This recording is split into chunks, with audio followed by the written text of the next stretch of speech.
በኬንያ የኢትዮጵያ አምባሳደር የሆኑት ጀነራል ባጫ ደበሌ ጠቅላይ ሚኒስትር አብይ አህመድ ወደ ተባበሩት አረብ ኤሚሬትስ ያደረጉትን ጉዞ አስመልክተው የሰጡት አስተያየት በብዙዎች ዘንድ አነጋጋሪ ሆኗል። አምባሳደሩ በመካከለኛው ምስራቅ በተለይም በኢራን በእስራኤልና በአሜሪካ መካከል ውጥረት ነግሶ ሚሳኤሎችና ድሮኖች በስፋት እየተተኮሱ ባለበት በዚህ ወቅት ጠቅላይ ሚኒስትሩ ወደ ዱባይ ማቅናታቸውን ወደ ጦር ግንባር ከመዝመት ጋር የሚስተካከል ጀግንነት ሲሉ አሞካሽቷቸዋል። ይህ ድርጊት ፍርሃት አልባ የመሪነት ጥበብ እንደሆነም ገልጠዋል። የተከበራቸው ተመልካቾች ከወታደራዊ ጀግንነት ትርክት ወጣ ብለን ይህንን ክስተት በዓለም አቀፍ የዲፕሎማሲ መነጽር በጂኦፖለቲካዊ ስሌትና በኢትዮጵያ ታሪካዊ የውጭ ግንኙነት ፖሊሲ ሚዛን ስንመዝነው የምናገኘው ምስል ደግሞ ፈጽሞ የተለየ ነው። ይህ ትንተና ጠቅላይ ሚኒስትሩ በዚህ እጅግ አደገኛ ወቅት ወደ ዩናይትድ አረብ ኤሚሬት ያደረጉት ጉዞ ኢትዮጵያ ለዘመናት ጠብቃ ያቆየችውን የገለልተኛነት መርህ እንዴት እንደሚንድና ለሀገሪቱ ምን አይነት የዲፕሎማሲ ኪሳራዎችን ሊያመጣ እንደሚችል በስፋት ይዳሰሳል። እስከ ዝግጅታችን ፍጻሜ አብራችሁን ቆዩም።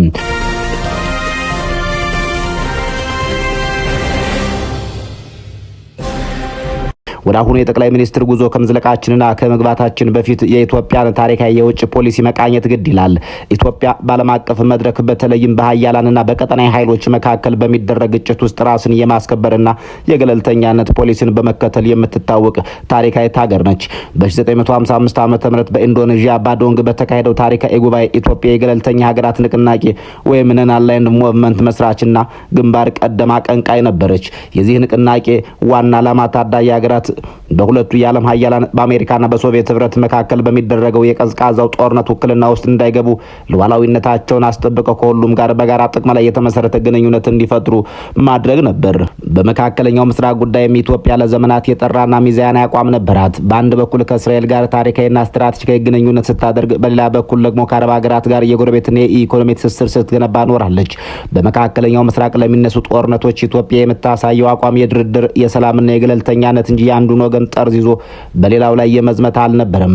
የውጭ ፖሊሲዋ የተቃኘው የሀገሪቱን ደህንነት ከማንኛውም ቅርብም ሆነ ከሩቅ ጠላት በመጠበቅ ላይ እንጂ በሌሎች ሀገራት የእርስ በርስ ሽኩቻ ውስጥ ገብቶ አላስፈላጊ ትኩረት በመሳብ ላይም አልነበረም። አምባሳደር ጀነራል ባጫ ደበሌ የጠቅላይ ሚኒስትሩን ጉዞ ወደ ጦር ግንባር ከመዝመት ጋር የሚስተካከል ነው ማለታቸው ሳያሰቡት አንድ ትልቅ የዲፕሎማሲ ስህተትን የሚያጋልጥ ነው ይላሉ በጉዳዩ ላይ አስተያየታቸውን የላኩልን አንድ የዲፕሎማሲ ባለሙያ። ዲፕሎማሲ የጦር ሜዳ አይደለም የሚሉትን ይኸው ሰው መሪዎች ወደ ጦር ሜዳ የሚሄዱት ጦርነቱ የራሳቸው ህልውና ጉዳይ ሲሆን ብቻ ነው ይላሉ። የሌሎች ሀገራት ጦርነት ወዳለበት ቀጠና ያው ሚሳኤሎችና ድሮኖች እየዘነቡ ባለበት በዚያ ሰዓት መጓዝ በዲፕሎማሲው ዓለም ጀግንነት ሳይሆን አላስፈላጊ አደጋ ውስጥ መግባት ወይም ሬክለስነስ እናም ወገንተኝነትን በአደባባይ ማሳየት ተብሎ ይተረጎማል ይላሉ።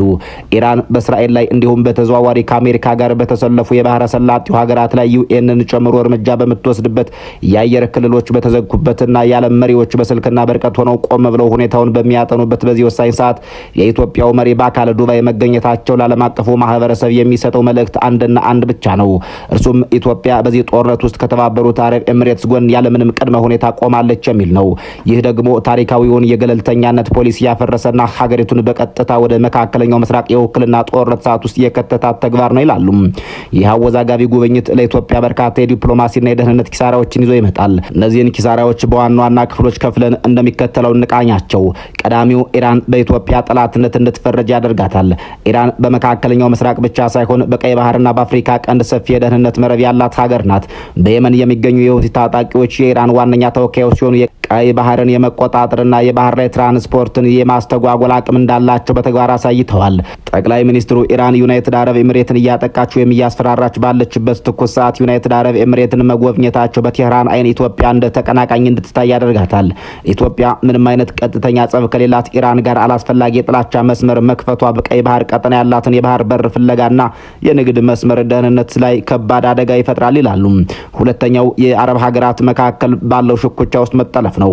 የባህረ ሰላጤው ሀገራት የጂሲሲ አባላት አንድ ወጥ አይደሉም።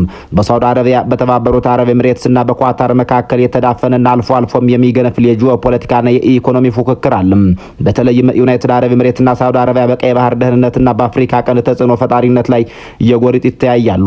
የኢትዮጵያ የውጭ ፖሊሲ ከሁሉም አረብ ሀገራት ጋር እኩልና ሚዛናዊነት ርቀት መጠበቅ ሲገባው የጠቅላይ ሚኒስትር ከልክ ያለፈና በጦርነት ሰዓት ሁሉ የማይቋረጥ የዩናይትድ አረብ ኤሚሬት ቁርኝት በሳውዲ አረቢያና በኳታር ዘንድ ጥርጣሬን ያጭራል።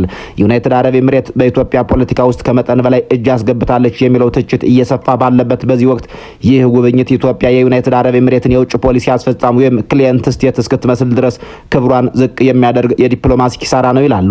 ሶስተኛው በምዕራባውያንና በገለልተኛ ሀገራት ዘንድ የሚፈጠር የታማኝነት ጥያቄ ነው። በአሁኑ ሰዓት ዓለም አቀፉ ማህበረሰብ በመካከለኛው ምስራቅ የተፈጠረው ጦርነት እንዳይስፋፋ ጥረት እያደረገ ነው። ኃላፊነት የሚሰማቸው ሀገራትና መሪዎች ዲፕሎማሲያዊ ጥንቃቄ እየተገበሩ ይገኛሉ። አምባሳደር ባጫ ደበሌ እንዳሉት ዓለምን እያስደነቀ ሳይሆን ዓለምን ግራ ያጋባ ተግባር ነው የተፈጸመው። አንድ ሉዓላዊት ሀገር መሪ ሀገር ውስጥ የሰላም እጦት፣ የኢኮኖሚ ቀውስና የረሃብ አደጋ እያንዣበበበት ባለበት በዚህ ሰዓት ከሀገራዊ ብሔራዊ ጥቅም ይልቅ ለአንድ የውጭ ሀገር አጋርነት ለማሳየት በሚል ራስን ለአደጋ ማጋለጥ በምዕራባውያን ዲፕሎማቶች ዘንድ የኢትዮጵያን የውሳኔ ሰጭነት ብስለት ጥያቄ ውስጥ ይጥለዋል። ኢትዮጵያ የራሷን ፖሊሲ ነው የምታራምደው ወይስ የአቡዳቢን ትዕዛዝ የሚለው ጥያቄም የዲፕሎማሲያዊ መድረኮች ርዕስ ይሆናል። አምባሳደሩ በጽሁፋቸው ላይ ይህ ጉብኝት ኢትዮጵያ ከተባበሩት አረብ ኤምሬትስ ወንድምና እህቶች ጋር ያላትን ጥልቅ አጋርነት በተግባር ያረጋገጠ ነው ብለውታል። በዓለም አቀፍ ግንኙነት ቋንቋ የዘላለም ወዳጅም ሆነ የዘላለም ጠላትነት ያለው የዘላለም ብሔራዊ ጥቅም ብቻ ነው። ስሜት በተሞላበት ቃላት ወንድምና እህት እያሉ የሀገርን የውጭ ፖሊሲ በአንድ አቅጣጫ ውስጥ ማስቀመጥ እጅግ አደገኛ ነው። ዩናይትድ አረብ ኤምሬት በሱዳን ጦርነት ውስጥ የምትጫወተው ሚና፣ በሶማሊያ ያላት ተጽዕኖና በቀይ ባህር ላይ የምታራምደው ፖሊሲ ሁል ጊዜ ከኢትዮጵያ ብሔራዊ ጥቅም ጋር ይጣጣማል ማለት አይደለም።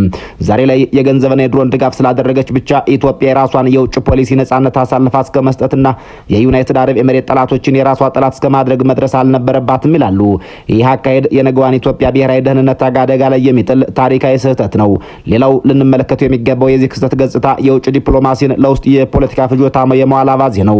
የሀገር ውስጥ የጸጥታ መደፍረስ፣ የኢኮኖሚ ግሽበትና ፖለቲካዊ ውጥረቶችን በተበራከቱበት በዚህ ወቅት መንግስት የውጭ ግንኙነትና የጠቅላይ ሚኒስትሩን ደፋርነት በመስበክ የህዝብን ትኩረት ለመቀየር መሞከሩ የተለመደ ፖለቲካዊ ስልት ሆኗል። የጀኔራል ባጫ ደበሌ አስተያየትም ከዚሁ አንጻር የሚታይ ነው። ሚሳኤል እየዘነበ ጠቅላይ ሚኒስትሩ አልፈሩም የሚለው ትርክት ለሀገር ውስጥ አድማጭ የተዘጋጀ ጀግነት ድራማ ነው። ይሁን እንጂ ዲፕሎማሲው ስሜታ የፌስቡክ ፖስት አይደለም። እያንዳንዱ የሀገር መሪ እርምጃ፣ እያንዳንዱ ጉዞና እያንዳንዱ መግለጫ በዓለም አቀፍ የስለላና የዲፕሎማሲ ተቋማት በጥብቅ ይመረመራል። የሀገር ውስጥ አድማጭን ለማስደነቅ ወይም ጀግንነት ካባ ለመደረብ ተብሎ የሚወሰድ ያልተጠና እርምጃ በውጭው ዓለም ለኢትዮጵያ ውድ ዋጋ የሚያስከፍል ኪሳራን ያመጣል። የጠቅላይ ሚኒስትር አብይ አህመድ ወደ ዩናይትድ አረብ ኤምሬት ያደረጉት ጉዞና በጀኔራል ባጫ ደበሌ የተሰጠው ማሞካሻ የኢትዮጵያ የውጭ ፖሊሲ ከመርህ ይልቅ በግለሰቦች ግንኙነት፣ ከስትራቴጂካዊ ጥልቀት ይልቅ በስሜታዊነትና አፋጣኝ ምላሽ በሚሹ ታክቲኮች እየተመራ መሆኑን አመላካች ነው። ኢትዮጵያ ለዘመናት በዓለም አቀፍ መድረክ የተከበረችውና የቀዝቃዛውን ጦርነት ማዕበል የተሻገረችው የገለልተኛነት ሀገራት ንቅናቄ መርህ በጽናት በመከተል ሚዛናዊነትን በማስጠበቅና በሌሎች ሀገራት ጠብ ውስጥ እጇን ባለማስገባት ነበር።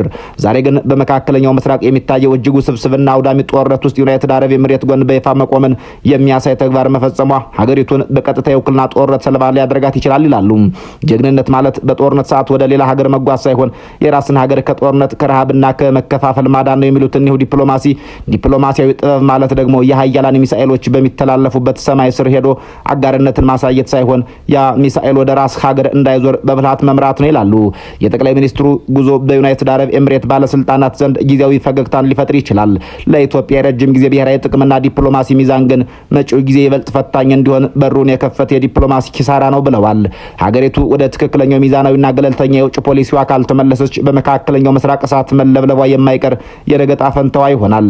ይህ ከመጠን ያለፈና በጦርነት ሰዓት ሁሉ የማይቋረጥ የዩናይትድ አረብ ኤምሬት ቁርኝት በአፍሪካ ቀንድ ጂኦፖለቲካ ላይ የሚያሳድረውን አሉታዊ ተጽዕኖ የኢትዮጵያን የውጭ ፖሊሲ ከተቋማዊነት ይልቅ ወደ ግለሰባዊነት እንዴት እንዳንሸራተተውና የጥቅማ ጥቅም ዲፕሎማሲው ሀገሪቱን ወደ ምን አይነት የጥገኝነት አረንቋ እየወሰዳት እንደሆነ በጥልቀት እንመርምረው። በዘመናዊው ዓለም አቀፍ ግንኙነት ሀገራት በመሪዎቻቸው አማካኝነት የጠበቀ ወዳጅነት ሲመሰርቱ የመጀመሪያው አይደለም። ሆኖም ይህ ወዳጅነት ሚዛኑን የሳተና አንዱ ሰጪ ሌላኛው ተቀባይ የሆነበት ሁኔታ ሲፈጠር ግንኙነቱ ከወዳጅነት ይልቅ ወደ ጥገኝነት ያመራል። ጠቅላይ ሚኒስትሩ የውጭ ሀገራት መሪዎች በሚሳኤል ስጋት ምክንያት በረራ በሰረዙበት ወቅት ወደ አቡዳቢ ማቅናታቸው ለወዳጅ በተጨነቀ ሰዓት መድረስ በሚል ሊሞገስ ቢሞከርም ከጀርባው ያለው እውነታ ግን ኢትዮጵያ ለተባበሩት አረብ ኤምሬትስ የገንዘብና የወታደራዊ እርዳታ በተለይም የድሮን አቅርቦት ያላትን ጽኑ ጥገኝነት የሚያጋለጥ ነው። የተባበሩት አረብ ኤምሬትስ የበጎ አድራጎት ድርጅት አይደለችም።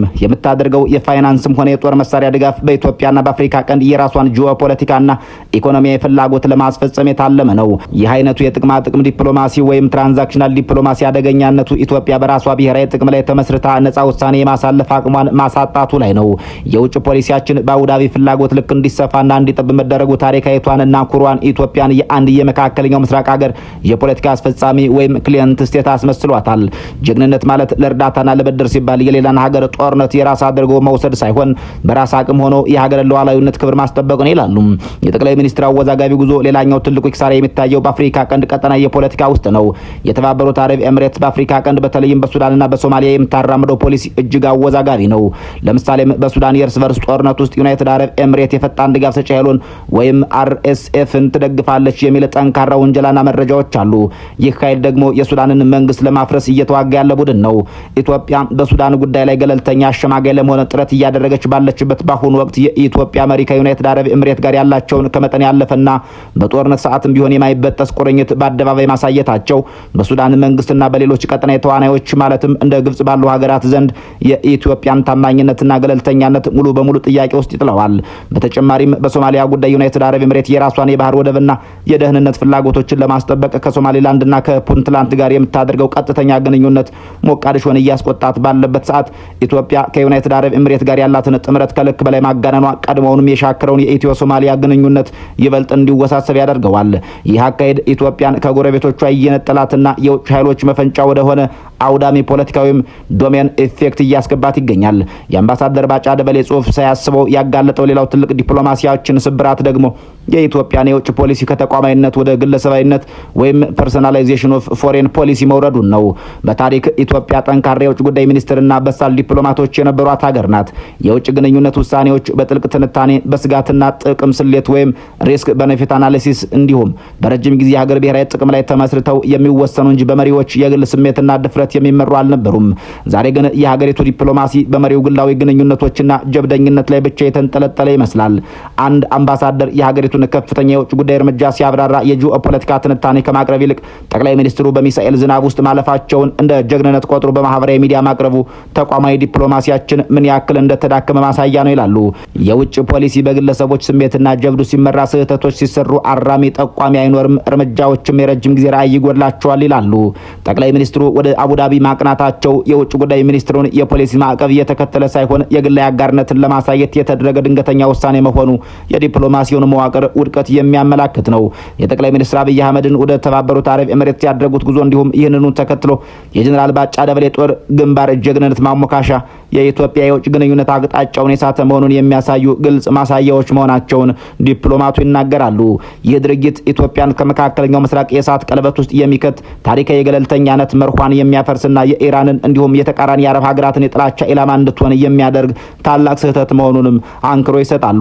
ይህ ጉብኝት ከውጫዊ አደጋ ባለፈ ሀገሪቱን አደገኛ ለሆነ የጥቅማ ጥቅም ጥገኝነት አሳልፎ የሚሰጥ በአፍሪካ ቀንድ ካሉ ጎረቤቶቿ ጋር ያላትን አመኔታ የሚጠፋና የውጭ ፖሊሲዋን ከተቋማዊ ጥበብ አውርዶ የግለሰቦች ጀብዱ መድረክ እያደረገ መሆኑንም መገንዘብ ያሻል ይላሉ። በመጨረሻም ሊያዝ የሚገባ ሀቅ ቢኖር ዲፕሎማሲ የጭፍን ድፍረት ሳይሆን የጥንቃቄና የብልሃት ቼዝ ጨዋታ ነው። ጀግንነት የሌላ ሀገር መሪ ሲጨነቅ አየር ክልል ጥሶ በመሄድ አጋርነትን ማሳየት ሳይሆን የራስን ሀገር ሕዝብ ከረሃብ ከእርስ በርስ ጦርነትና ከኢኮኖሚ ውድቀት ታድጎ በዓለም አቀፍ መድረክ የተከበረችና ሉዓላዊነቷ የተረጋገጠ ሀገር መገንባት ነው ብለዋል። የኢትዮጵያ የውጭ ጉዳይ ፖሊሲ ከዚህ አደገኛ የጥገኝነትና የተሳትፎ አዙሪት ወጥቶ ወደ ሚዛናዊ ገለልተኛነትና ተቋማዊ አሰራሩ ካልተመለሰ የዛሬው የዲፕሎማሲ ኪሳራ የነገው የሀገር ህልውና አደጋ መሆኑ አይቀርም በሚል የላኩትን መረጃ አጠናቀዋል። በያላችሁበት ዓለም ሰናይ ጊዜ እየተመኘን በዚሁ ተሰናብተናል።